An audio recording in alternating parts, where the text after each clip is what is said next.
So it's been over a week now since we knew that these Marvel Netflix shows were leaving the Netflix platform, and a lot of people are speculating on where these shows would end up. Which platform would they end up? Disney Plus, Hulu. A lot of people automatically thought Hulu because of the more edgier material that's in these shows. We knew that the Canadian Disney Plus was going to be getting these shows, but still people thought that we would be getting these things on Hulu. Hello, everybody. I am Robert Storms. As always, if you guys are finding me for the very first time, please do me a massive favor. Hit that thumbs up and subscribe for all future content here on the channel. So a lot of people automatically assumed that these were going to be going to Hulu here in the United States because of the edgier material within these shows.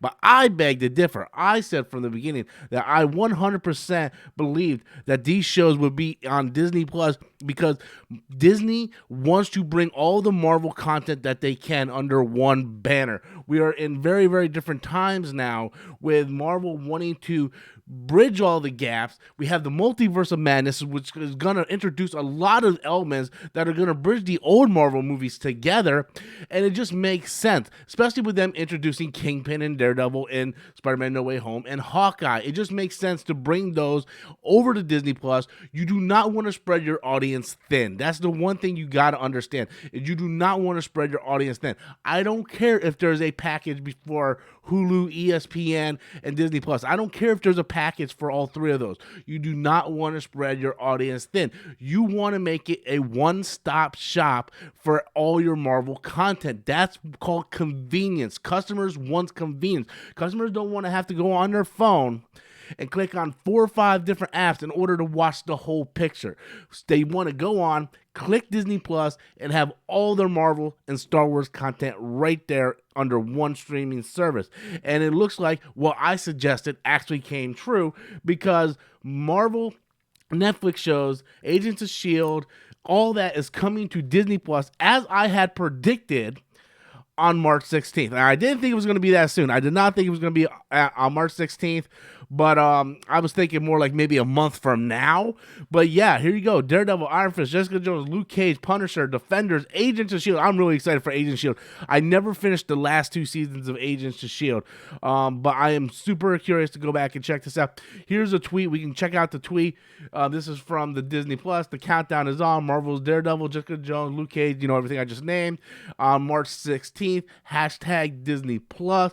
So everything that I had predicted with Marvel and Disney really wanting to bring all that content under one banner, it didn't matter of the nature of the material. I never felt that these shows were rated R shows. Yes, there are mature content within the shows, but you can look at some of the other stuff that is Marvel related from the other X-Men movies and stuff, and there's some mature material in that as well. I never felt like these shows got to the level of mature where we're like, we can't put this on Disney Plus.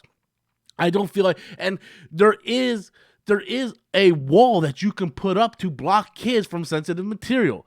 There is parent codes and parent firewalls and all that stuff that you can place inside your app that you can block off a certain age if you don't want your children to see this material.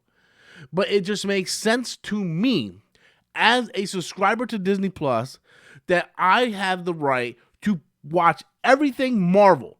If you have access to Marvel, we put it on there. Obviously, we're not going to get the Spider-Man No Way Home movies and stuff like that, or the Tobey Maguire movies, because that belongs to Sony. And maybe one day down the road, we'll be able to fix that, and we'll get that stuff over there. But it makes sense to me that if you have these properties in your company, you have the right to put it there in the one streaming service. It never made sense why you're going to tell everybody, well, here is most of the Marvel stuff, but if you want the rest of the Marvel stuff, you're going to have to go over to Hulu Plus. Okay, so I got to sign out of Disney, go over to Hulu. It just doesn't make sense. I don't own Hulu. I don't want to own Hulu.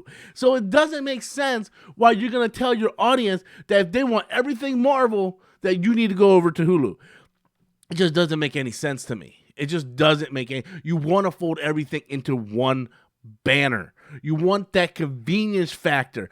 That's how you establish credibility. That's how you establish a base of people that are willing to stick around because you're putting everything under one banner. And that's how you build a consistent model of success. You want everything that you can control under one banner. So anyway, guys, that's my thoughts on it. Like I said, I'm happy that this is happening. I'm looking forward to checking out these shows once they get in Disney Plus. Just more great content for us to watch, and hopefully they can continue some of these series. And I'm super excited to jump back into Agents of S.H.I.E.L.D., but I want to know what you guys think. Be sure to leave those comments in the comment box below. Smash that like and subscribe button. That way you guys can stay up to date on all future content here on the channel. And until next time, as always, I am Robert Storms, and that's my opinion.